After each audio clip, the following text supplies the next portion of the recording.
Our mortar section halted to await orders and dispersed among some open bushes. In our midst was the wreckage of a Japanese heavy machine gun and the remains of the squad that had been wiped out by Company K.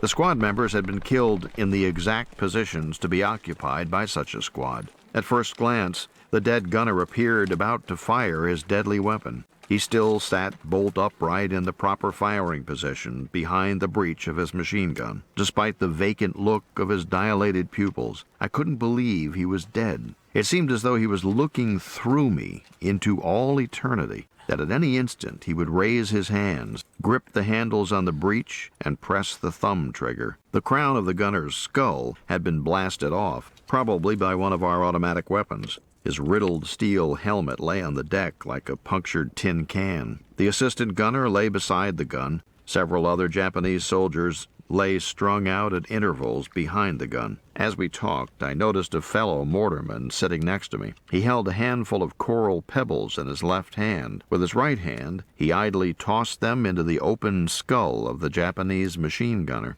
Each time his pitch was true, I heard a little splash of rainwater in the ghastly receptacle. My buddy tossed the coral chunks as casually as a boy casting pebbles into a puddle on some muddy road back home. There was nothing malicious in his action. The war had so brutalized us that it was beyond belief. I noticed gold teeth glistening brightly between the lips of several of the dead Japanese lying around us. Harvesting gold teeth was one facet of stripping enemy dead that I hadn't practiced so far, but stopping beside a corpse with a particularly tempting number of shining crowns, I took out my K-bar and bent over to make the extractions. A hand grasped me by the shoulder, and I straightened up to see who it was. "What are you going to do, Sledgehammer?" asked Doc Caswell. His expression was a mix of sadness and reproach as he looked intently at me. "Just thought I'd collect some gold teeth," I replied. "Don't do it." "Why not, Doc? You don't want to do that sort of thing. What would your folks think if they knew?" "Well, my dad's a doctor, and I bet he'd think it was kind of interesting," I replied, bending down to resume my task. "No, the germs, Sledgehammer. You might get germs from them."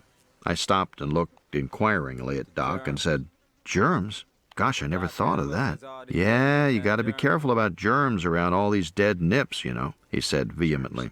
"Well then, I guess I'd better just cut off the insignia on his collar and leave his nasty teeth alone. You think that's safe, Doc?" "I guess so," he replied with an approving nod. Reflecting on the episode after the war, I realized that Doc Caswell didn't really have germs in mind. He was a good friend and a fine, genuine person whose sensitivity hadn't been crushed out by the war.